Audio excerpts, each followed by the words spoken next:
Hey dreamers, this is Anisha Jennings, a fellow immigrant and an entrepreneur.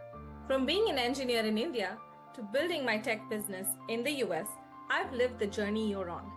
Welcome to Your American Dream podcast, where we turn immigrant challenges into superpowers. Are you feeling out of place, struggling with a job hunt, or simply missing home? I've been there, and I'm here to guide you through it. In each episode, we'll dive into real stories, practical advice, and mindset that will help you write your unique success story. From navigating cultural differences to building a purposeful life, I've got you covered. So if you're ready to turn your immigrant experience into your greatest strength, let's dive in. Your American dream starts now. Welcome to Your American Dream. I'm Anisha Jennings, and today I'm so honored to welcome Dr. Violeta García, founder and CEO of Ecosistema Design LLC and creator of the 100 Women Millionaires program. As an immigrant and entrepreneur, Dr. Garcia understands firsthand that financial security is something we build, not something we're born into. After experiencing imposter syndrome and systemic barriers throughout her career in academia, government, and nonprofit leadership, she founded Ecosistema Design to help women of color create lives of fulfillment, leadership, and financial abundance. Today, she coaches executives, community leaders, and entrepreneurs while also teaching the next generation, including her own children, how to build lasting wealth through entrepreneurship and investing. Welcome, Dr. Garcia. Thank you so much for being here today. Thank you so much, Anisha. It's really wonderful to be here. Thank you. My pleasure. So I gave a little bit of, a short introduction about you. Please tell us more about, how you started and where you're today and impacting other women's lives. Well, my origin story, my family is from El Salvador. And during the Civil War of the 1980s, my family just couldn't stay in the country anymore. So we had death threats. And my parents decided that the best option for us would be to seek asylum, in a country that at that time we thought would welcome us with open arms. But the reality was that my dad showed me a couple of lessons that were not just resiliency building for immigrants, but also the idea that if we were to go back to our country, I would have more tools to be able to launch an entrepreneurship opportunity, to speak English, right? To say, what can I learn in this country that no matter where I end up in the world, I'll have something to make money, right? To be able to build a life. And so we immigrated and he was able, I remember him clearly, his money got wet and there were US dollars. And I asked him, Dad, what is it that you're saving towards? And he said, I want to have, and I think it was like $10,000 because that was all that you were allowed to bring to the country. He goes, I want to save up to $10,000 for us to have something to start with. So I said, okay. And that number stuck with me. It's like how life-changing $10,000 can be. So when we came to the US, he had that and it helped us. It helped us get through the first couple of months and it helped us launch a foundation for him to be able to launch a business and to be okay. Even though we went through a lot of struggles, that I remember him thinking, if you have a little foundation for something, it'll help you launch something bigger. And I kept that with me. And I was 8 years old when he taught me that lesson. Wow. Wow. Go on. Tell us more. Okay, so then my uncles, right, as immigrants, it's like, well, nobody would hire us because we didn't speak English, right? And obviously I was young at that time, but my father, I saw his struggle. He worked for family businesses, but then family got greedy and it was like, okay, what do I do for myself? So he launched his own business. He had a trucking business. And one of the differences that I saw between him and my uncle was my dad was the sole proprietor. He was an owner operator. He was able to have up to 3 trucks, I remember. But then I saw my uncle when I was about 14 years old, and he was able to launch an empire. And he was running a business that was over a couple of $1 million. He had about 7 to 10 trucks. And I started wondering, I'm like, what does he do that my dad isn't doing, right? And so he hired me. And I said, great. So I learned how to invoice. I learned how to build contracts. I learned how to speak to people on the phone. Basic skills that, believe me, in today's world are not so basic, right? And how old were you that time? I was 14 years old. Oh, wow. He was in California and so he gave me a summer job. And I thought, wow, this is a wonderful opportunity. And then I learned how his receptionist worked and how she did deals and how she closed out like, oh, we can charge you this for shipping or we can charge you that. And I'm like, oh, there's a way to negotiate, So all these little Mm, lessons I started putting together in a little portfolio. wow. Never did I think I'm going to have my own business, but I think it was almost inevitable that I would because I actually learned all these skills. But, Yes. society tells you just have to kind of keep on trekking, go to school, go to college, get a good paying job, and then you're set, right? And I'm telling you, this story just did not work for me, So I became a teacher as my first career. And then, of course, thinking as immigrants, people think, oh, if I get another degree, then people will see my value. If I get Mm, another, relationship, they're gonna see my value. But that wasn't the case. I had to see my value first. And then when I yes. realized, I'm like, wait a minute, what if I could have my own business? What would I Mm-hmm. create? And so my first business was as a high schooler. My counselor said, hey, these kids need tutoring. You are great at math, science, and Spanish. You can charge them. And I said, I'm like, how much? Like, what do you mean Wow. charge them? I don't like, he goes, yeah, open up a little tutoring business here after school. These kids are failing the classes. I need them to graduate and you're going to teach them. And I said, okay. So I was making $20 in 1997, Wow. okay, per hour. Wow. And that was what launched my journey towards what I do today without knowing, right? That was my first business. I've had I three love that. ventures since then. And I started saving $20, $20 from each time I charge, right? I would save Mm, $20 a week. Well, in 1 year, that was my first $1,000. wow. And I invested it because my seventh grade teacher taught me that when I have money, I'm going to invest it. And she said, this is exactly what you need to do. And I have been she changed my life. Miss Jackson, I always give her a shout out because had it not been for her, I would have had the same gap in knowledge from a financial education perspective that almost every single immigrant has. We're Yes. taught to be resilient, we're taught to hustle, but we're never taught how to build more wealth Yes. besides using our bodies as laborers and even our mind, right? To exchange that for an hourly rate. We're never taught. What if we could actually create exponential impact and not charge per Mhm. hour, but charge per value, right? And Right. then Right. invest and have other vehicles make more money for you, even when you're not there. That Yes. part we're not taught. Awesome. So what happened after? Did you like just launch your business or did you work in corporate? How did your journey go? So yeah, I'm so curious. I after my tutoring business, story society told me was I had to go to college, right? So I didn't have legal status yet. So I thought, well, I Uh, can't just work. It was one of those times where I'm thinking, what do I do now?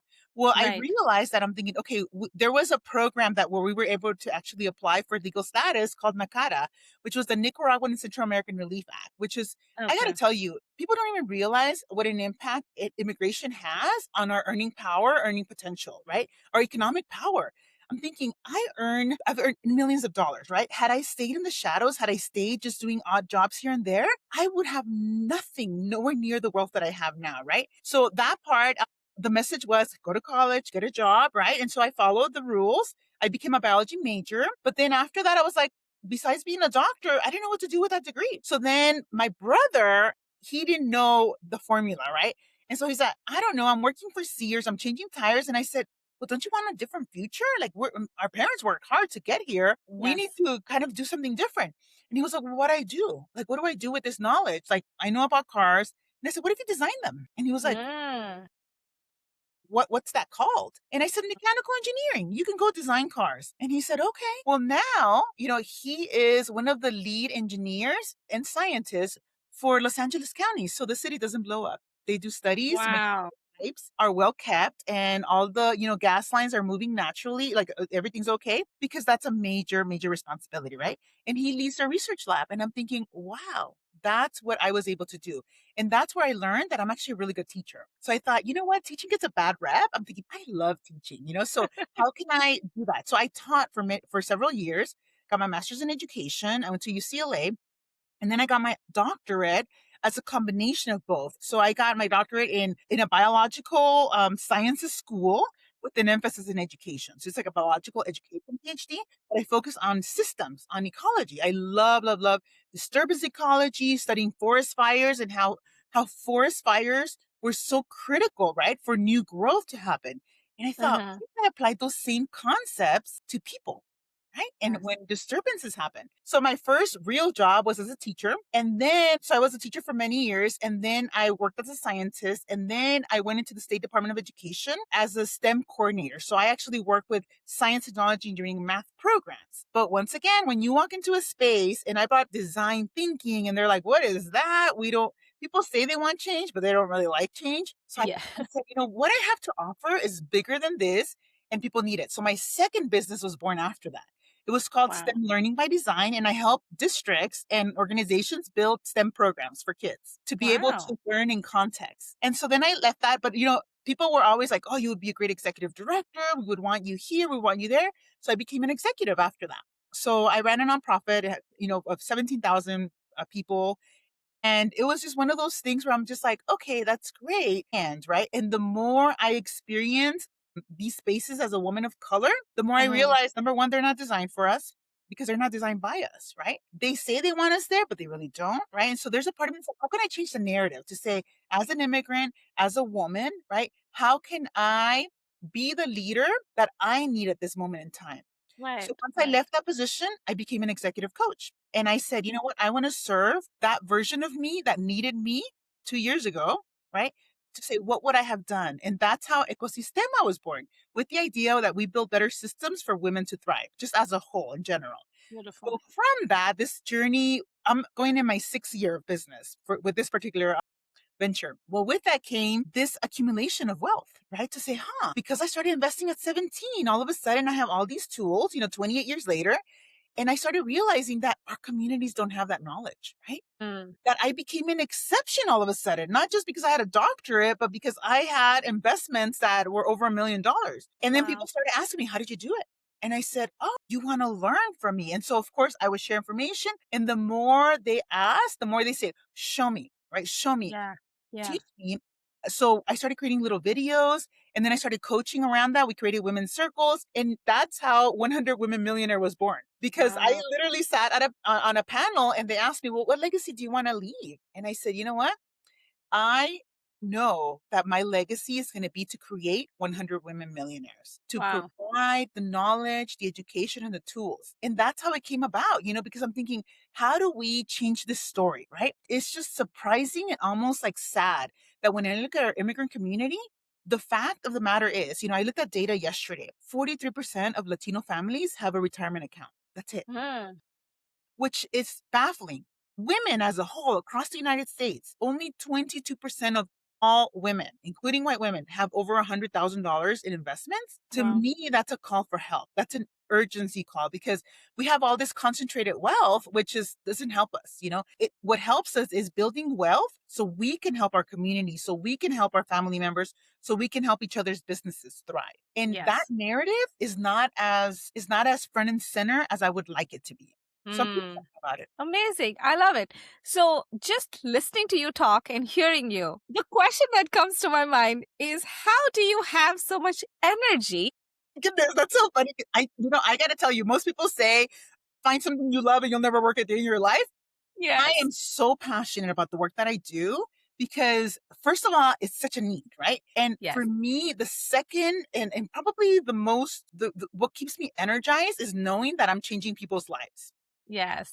Like Yes. that fact that I can actually look at you, right? Look at any other woman and say, when you work with me, it's going to be inevitable that you become a millionaire.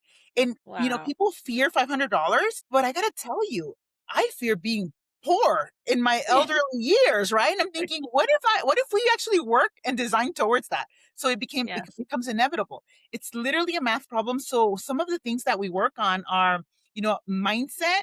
We provide the tools, but I got to tell you, most people kind of know that they should be doing something, but their minds say, no, no, no, I'll wait till I have money, which Yeah. ironically, right, is like, okay, if you have Yes. money, you don't need this information, or I'll wait until I have a stable job. And so the idea of stability, I'm thinking there is no such thing. Like anybody can lose their job at any point at this Any moment. point of time. Yes. We've been government workers now because I remember that used to be like, but that's a secure job, and I'm like, not anymore, right? Yeah. As entrepreneurs, there's this, you're indispensable. So people will just kind of toss you to the side and it's like, what if I was ready for that, for those moments? And that's where ecology comes back full circle, right?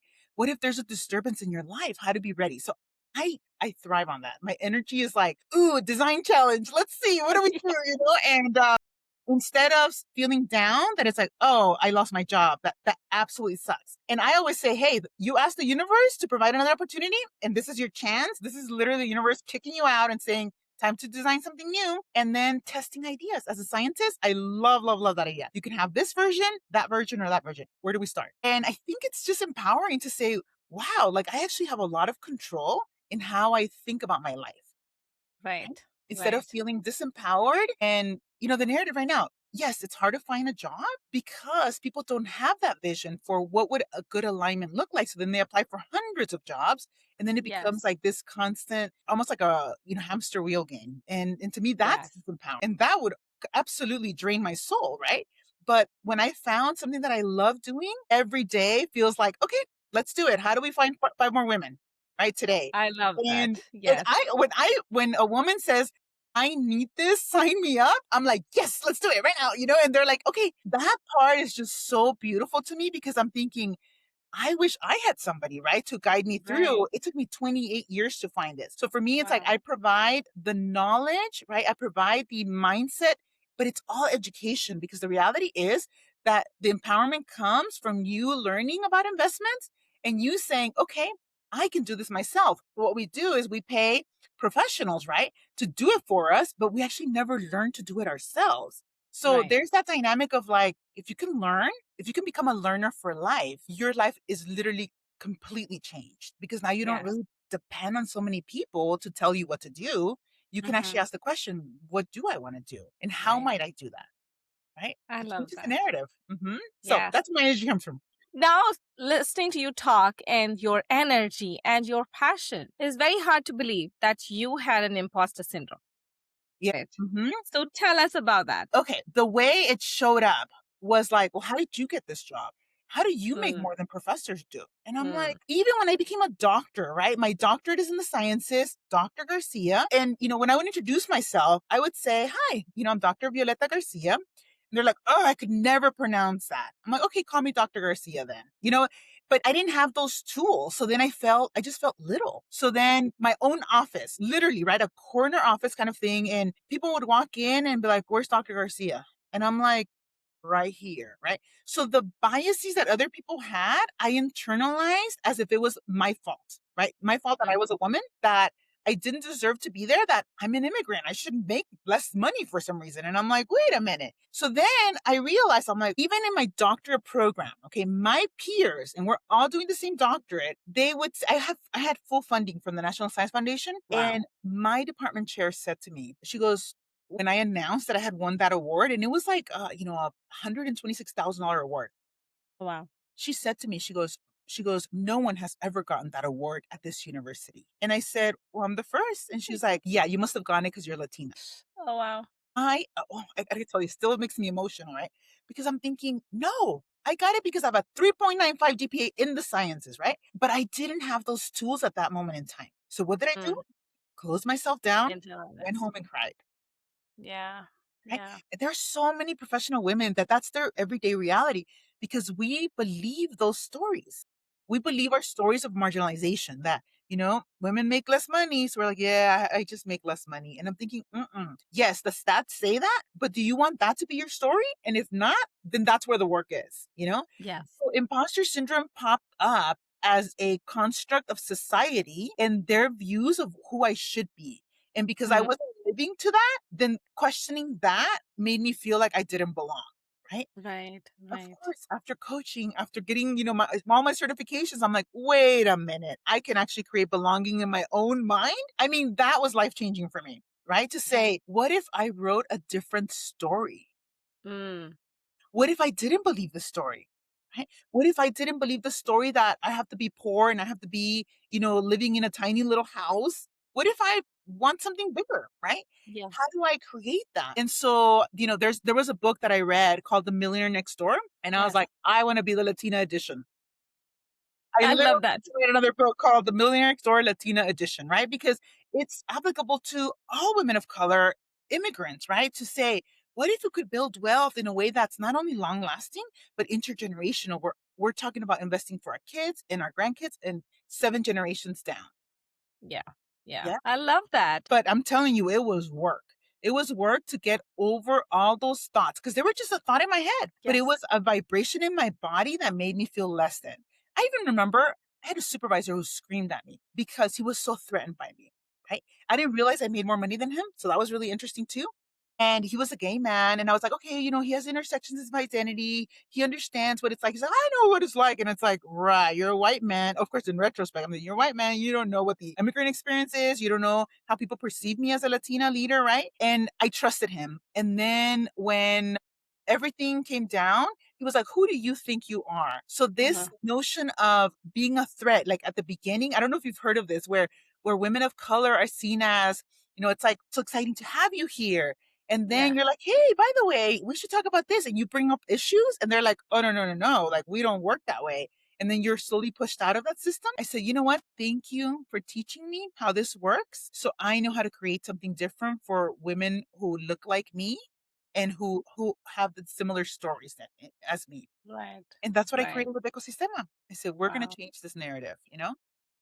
Hmm. So tell us more about Ecosistema and like how can people, work with you or come into your world and what will they walk away from or walk away with? Yeah, so Ecosistema is kind of an umbrella company, and we have two arms. We have an arm that works with B2B, so business to business, and we work with big organizations. We work, with airports, we work with school districts, we work with, just kind of larger entities, and they provide coaching for their executive leaders, and typically I work with director level and above in those settings. And they reach out to me, and it's fascinating because the organization will pay for a number of spots for coaching, and then they say, okay, we have these number of spots available. If you're, director level and above, director, senior director, VP, even the CEO, if you identify with this particular coach and you want to work with her, here you go.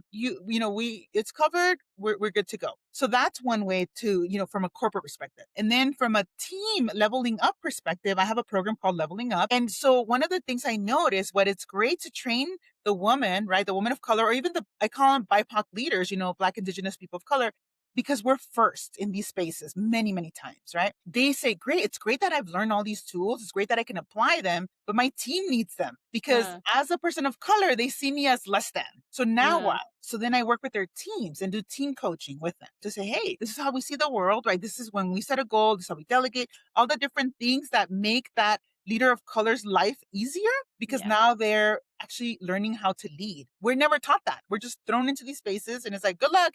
And then when you fail, it's like, see, we gave you an opportunity. You're the one that didn't Yeah. actually make it. Right. And then and it comes back to us, it's our fault. So I work with that level of leadership. And then of course sometimes I do workshops because sometimes it's a bigger topic. So then I'll kind of infuse some workshops in there. So that's my B2B business. For my B2C, so business to consumer, like this is my everyday women, right? I want to make sure that they have the tools to launch businesses, to think differently about money, and to be leaders in their own right. So if they want to change jobs, let's do coaching. So I offer two different levels of service too. I do one-on-one coaching for leaders, but I'm so excited about this new program, and that's how you and I connected, was the 100 Women Millionaires, because everything ties back to economic power, right? Right. The reality is that the reason why a woman wants a higher paying job is because she wants to provide for her family and she wants to leave a legacy. I hear a lot, especially from first generation immigrants. They'll say, "I want to build a house for my mom. I'm so thankful for my Yes. parents, and I want to help them out somehow." So that's one that I get a lot. Or I want to be able to, my parents don't have a retirement plan. I am Uh, the retirement plan. So how do I do this? And I'm like, okay, let's work two prong here. Like, let's actually build them a retirement plan. There's still time, and let's build you a what I call, get rich plan, because why not, yes. right? Why And not? so yeah, we actually calculate the date when every single woman who enters the program, when they're going to become a millionaire. It Wow. is I so love that. empowering. It is so empowering. And I got to tell you, a fun fact that is, I wish that everybody knew this. And obviously all your listeners will get to know this. My daughters, when we first started investing, right now, if you have a baby between 2025 and 2028, you literally get $1,000. I call them the baby accounts, and Yes. you get $1,000, get it and leave it in there, right? And just let it grow, let it grow. But on the other end, if you start putting $5,000 away for a baby, right? By the time they're 20 years old, that's going to be $100,000. By the time they turn 65, it's pretty much, even if the market goes up and down, unless we have like some crazy crash, it's like about $2.5 million, Mm. that Yep. $100,000. But because we see it as so unattainable, we actually make it unattainable. And we say, oh, we'll save when they're a little older. We'll save. And then time passes, and we never do. But for a young person, a life-changing amount is literally having $100,000. I would say by the age of 22, that's literally like they don't have to put another cent in their retirement. They're going to have $2.5 million, which is wild versus my parents who said, I didn't even know I could invest. We owned businesses our entire lives. Didn't even know we had access to retirement plans. Didn't even know we had access to building wealth in other ways. Now they Right. get also the Right. rentals, but it's like our communities also thrive on tangible assets. So like buying Yes. properties, right? That's very tangible, but not the stock market, not, other investment vehicles. And so it's almost like building trust. We have to build trust with our Yes. community to say it's actually okay. We're not in the system that you came from where the money disappeared, right? It's all these different dynamics that are so different in the United States, but unless somebody teaches us, then it's like very, very big gap. So that's kind of what I do and how I spend my days. I absolutely love. I'm still in the coaching, like I actually coach still, but I would love to grow my 100 Women Millionaire.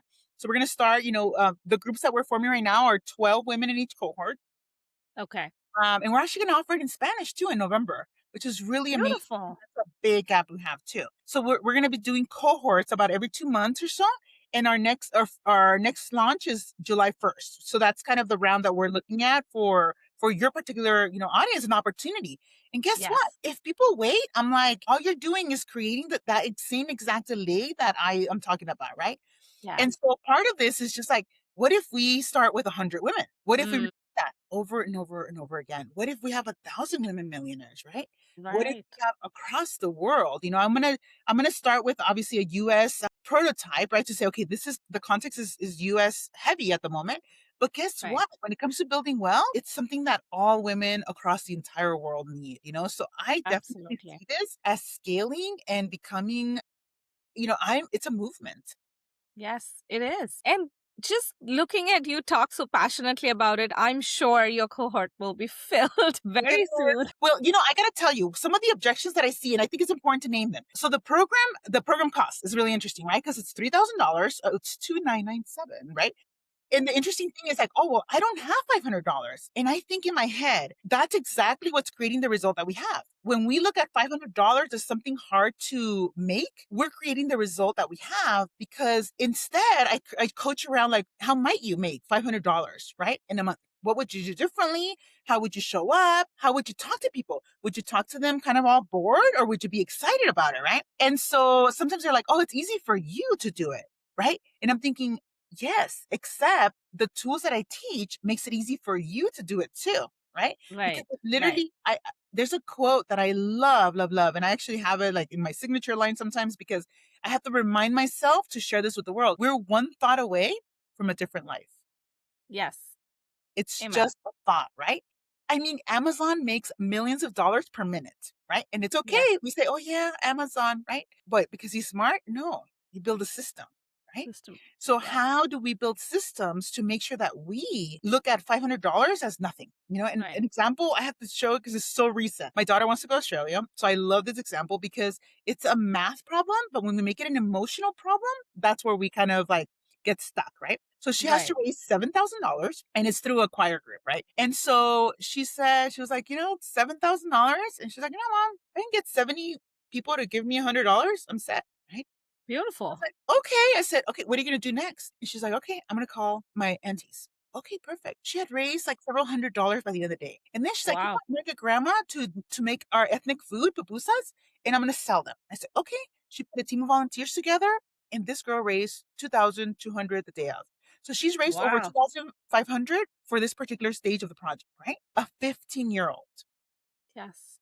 Yet, Wow. as grown women, we look at a number like 500 and we're like, it's so hard. I just don't have the money. And I'm thinking, that's exactly why you need this. Because I want Mm. you to believe that $500 is easy to come by. You have the tools and the knowledge to create that, and let's double it. By the second Yes. month, you're going to do 1,000. And then by that Yes. second month, let's do 1,000 again. And if not, let's double it again. Let's do 2,000, right? With the Yes. idea that 10,000 becomes so unattainable for them. And imagine a $10,000 investment now, that is life changing just Right. like it was for my Right. dad, right? When we moved to this country. Yes. Mhm. Yes. Yeah. I love that. I love how you have these examples and, all the tools and the systems. So, what would be your, takeaway or your advice for families? Like, what financial habits should families start incorporating or teaching the next generation so we can start building, generational wealth? We with young people, we don't trust them. We don't trust them, right? So part of this, and it goes back to teaching young people how to make money. Like my 12-year-old is doing dog walking right now. Love And that. it's funny because you might think you're like, oh, it's not that hard of a job, right? And she's like, nope, she charges $10 per half an hour circle, right? I'm like, okay. So she makes $50 a week. Beautiful. You have Literally like walks the entrepreneurs in the dog making. for half an hour, right? But if you think about the math, right? You're like, okay, do that 10 times and guess how much money she'll have?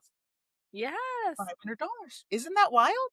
That is. Yet, as a society, the narratives that we unintentionally will go to Mhm. the grocery store and we'll say that's too expensive. I gotta tell you, it's real with inflation, right? You're like, oh my gosh, that costs how much? But that also instills a kind of a mentality of scarcity. Mm. You see? And it's not to Yes. say to change the narrative to be like, oh, that's so cheap either. No. I love to ask the question, what do you think of that? What do you think of that price? And they're like, oh my gosh, mom. So if something were to cost like say $20, right? Right. My daughter would be like, mom, that's two dog walks. I don't know if it's Yes. worth two dog walks. You see that? So giving Yes. them a point to compare it to is really critical. Letting them manage money, right? A lot of times in the US, and this is something that I don't know culturally across, the world, the whole allowance thing, right? Where, Yes. where kids get like an allowance. While I somewhat agree with like, okay, great, give them money to manage. I also think it's such a superpower to teach them how to earn money. So for Yes. my kiddos, I say, okay, I cover food, clothing, and shelter. That's it. Everything else is on you. So you want Starbucks? You got to earn money. You want to go to Elitch's Gardens or whatever that, their little play theme parks? You got to earn money, right? You want to hang out with your friends at the mall? You got to earn money. And guess what? They both have figured Find out ways. ways to earn money. Like they crochet and they sell all these different things. And to me, it goes back to being able to earn money is one thing because what they learn is that they don't have to wait and depend on Yes. somebody else to give them a job. They can actually create money. Yeah. That part, I love. There's a concept that I teach called turning on the money faucet. And my big reality for this came after a brutal attack last year. I was walking down the street on a trail and a man brutally attacked me. Oh And my gosh. so it was horrible. Like I would never in my wildest dream thought that something like that would happen to me, right? Because none of Right. us ever think that we're going to have an emergency of that sort. But Yes. what came out of that was me being in the hospital. And of course, I actually had a talk at that night for 150 women. Wow. And I was telling the nurse, I'm like, I'm going to tell them. And she was like, you might want to wait. You look kind of bad right now. And I was like, so I went home and that was a moment to say, what if, my energy level, like, what if I could just rest? What if I could just rest? Mm. Yeah. So knowing who I am, I had to organize, self-defense class first for 150 women because I was like, I didn't make it that day, but now I want you to come to this class. They showed up. It was amazing, amazing. And then after that, I said, okay, I get to rest. I have the Yeah. money to not have to work for the next 3 to 4 months. It turned Yes. out to be 5 months in the end.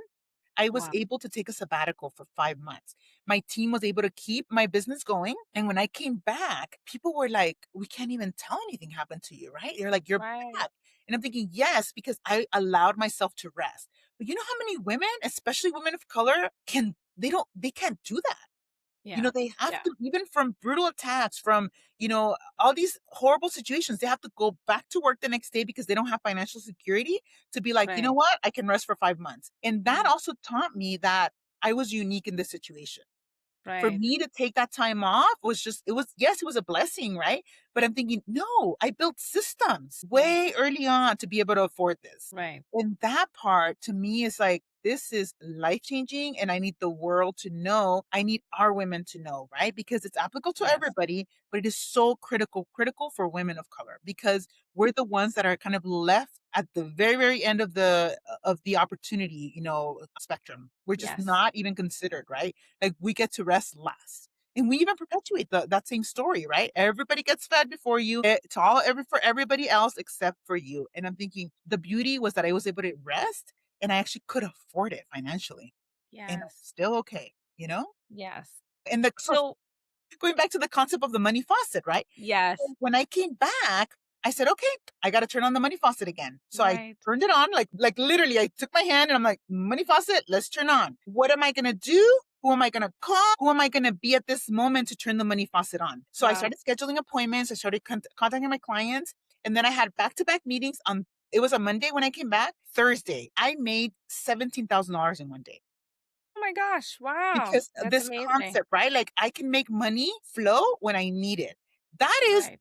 you're not taught that in corporate America Right. because we're Right. taught to make money for other people. Right, right. So you said that you had systems built very early on and you started investing early on and you had this information early on.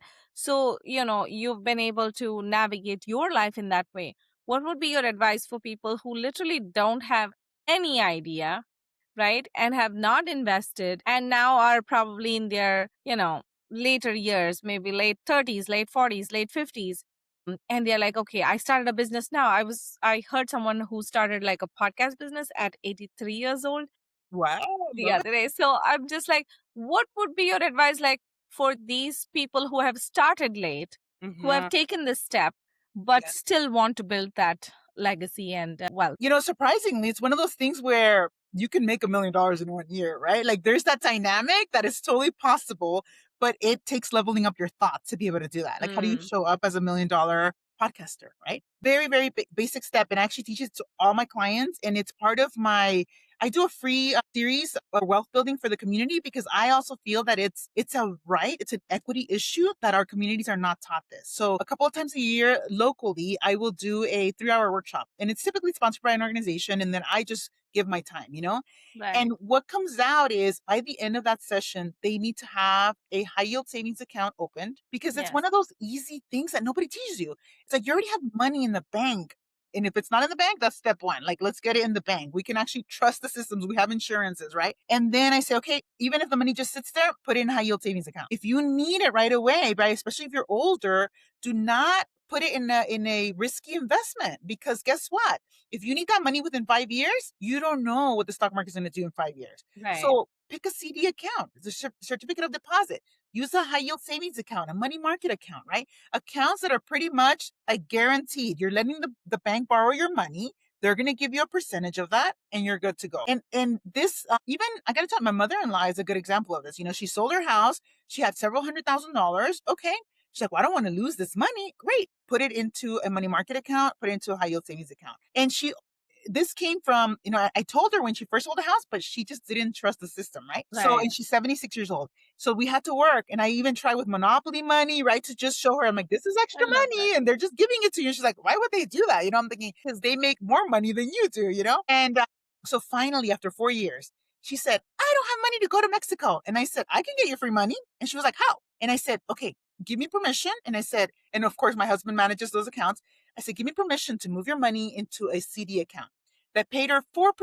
She makes 6,000 a year just from Oh my having those gosh. investments in there. You see that? So Yes. as long as she does it every year, she takes out that money, it goes to Mexico, right? And it's almost like the golden goose idea, right? That her golden goose keeps giving an egg every year. And all she does is eat the egg. But if she eats the goose, that's it. So a lot Yeah. of times people think, well, I have $200,000. Well, let me just take my family out on a trip and dinner. Well, guess what? If you ate the goose, it's no longer going to provide for you. So understanding that basic concept is where I would start, especially with an older person who's never been exposed to, investments. But with young people, I would be like, flip it. Let's get high risk, high yields. You have time. Time is your Right. best friend right now. Yes. Yes. Yeah, absolutely. Well, thank you so much for being here today. And, I loved your energy, loved our conversation, loved everything you had to share about your experience, your stories and your examples. So I truly appreciate it. And I'm sure our audience is going to have a great time listening to this as well. Well, thank you so much for this opportunity. The reality is that as an immigrant, I do feel a sense of responsibility to say, you know what, not only do we need to be business owners, but we need to make sure that we know those financial tools to be able to grow our wealth in ways that are going to change the story for our kids, our grandkids, and 7 generations from today. Absolutely. Well, thank you again. Thank you. Wrap up this inspiring conversation with Dr. Violeta Garcia, one message stands out. The stories we tell ourselves about money shape the lives we build. When we rewrite those stories, we don't just change our own future, we change the future of our families and generations to come. And if you're building a business that's creating impact, I'm here to support you behind the scenes.